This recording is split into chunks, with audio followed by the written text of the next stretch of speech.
Hey everyone, I'm Allison and I'm from Better Half Reviews, and this is another solo half reviews going on, and we're going to be talking about Viscounts of the West Kingdom. It's brought to you by Shem Phillips and S.J. MacDonald. The art is by the Miko, and it's published by Garfield Games. If you don't know how to play Viscounts of the West Kingdom, feel free to check our review up in the iCard, and if you already know how to play, let's check out the solo mode. So just a quick note, when you're playing against an AI, they will always have their Viscount travel along the outside of the board, but they are still able to do a transcribe, manuscript, and castle action, even if they're on the outside.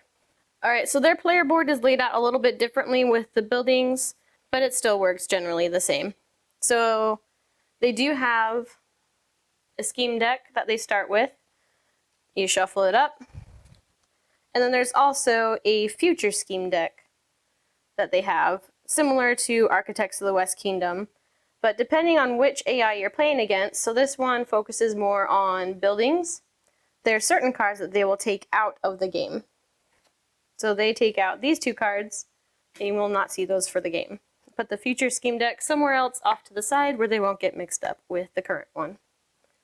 Listed here are the resources that they will receive at the beginning of the game. And then, you know how you begin the game, you choose your hero and the resources that go with it.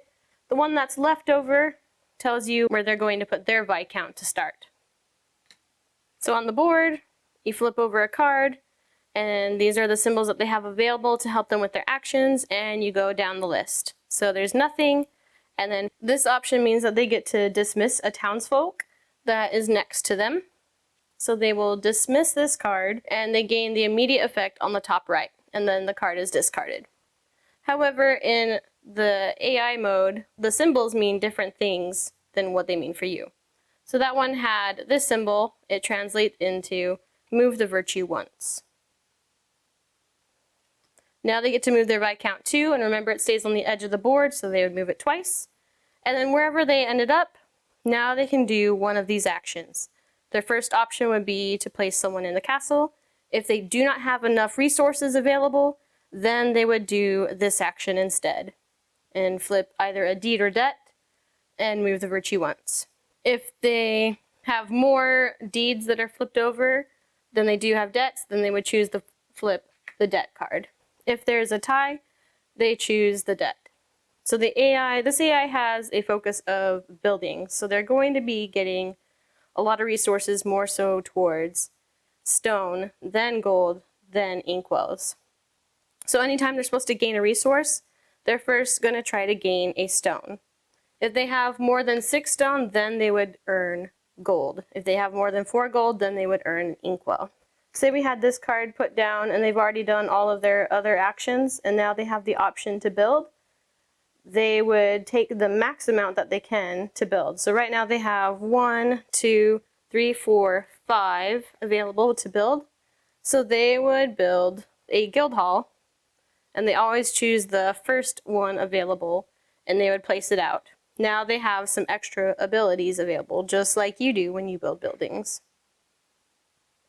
So this is the reference card that you have when you're playing solo mode, and it shows you, like, anytime they're told to change their cards, or if they were to gain 2 coins, what it means is they would earn a resource, and you go down that list on their board to find out what they would receive. Same here, if you're getting rid of a card for the game, or if they were to hire, instead they would flip over one of their deed or debt cards. And the same for here. So it's just a quick little reference to help you keep track of what the different symbols mean in the game for the AI.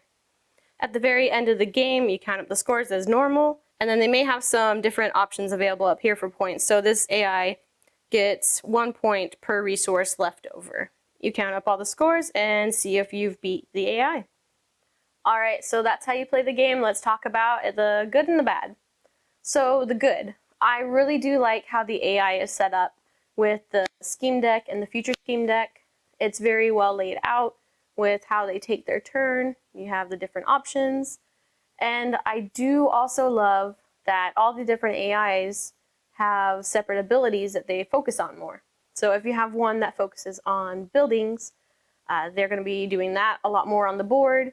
And there's a few cards that may be taken out of their deck because they focus on buildings. or if they focus on people in the castle, there's a few other cards that may focus on something else that they take out. So your deck is going to be a little bit different every single game.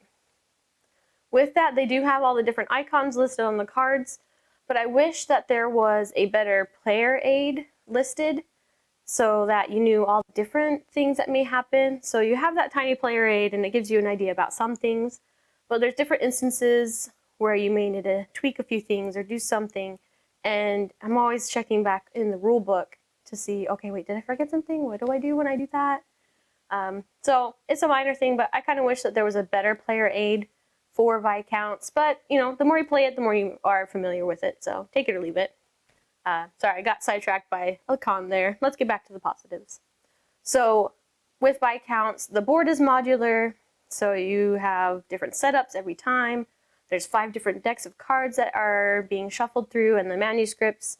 You never know what's going to be available in your game. So it feels different every single game you play. The flow of the game is pretty good. Again, once you become familiar with the rules, you take your turn, and it's very easy to do their turn, and then you go back and forth. So any other cons are something that's minor. So when you're setting up the game, they tell you to place your poverty and prosperity card in the middle of the deck, or however many you're supposed to do when you have a certain number of players. And when that's revealed, you know that's when the end of the game is triggered. I don't like having it set up that way because having little cards on top and little cards on the bottom makes for slipperiness to going on. So I find it annoying, and I just put the cards on top with the main card on the bottom. And if I need any more deeds or deck cards, they're just off to the side. That's a minor thing, that's just what I do. And on the modular board, the arrows for the directions you can move are a little bit harder to see where you're supposed to go up or down or whatever, because the cards and the manuscript sometimes block it. So sometimes I have to move things out of the way just to check which way I can go. But it's not too much of a hindrance. Honestly, all of my negatives are very minor. The biggest thing would be the player aid. I would like a really good one, but of course I can make my own if I want to. But overall, this game is fantastic. I have a lot of fun playing Viscount solo. It's a great challenge, and I love that there's different options for the AI, so it feels like every game is different. And it's a great puzzle to play through. So you guys should check out Viscount the West Kingdom. I'm Allison, and this has been Solo Half Reviews. I hope you have a good one. Happy gaming!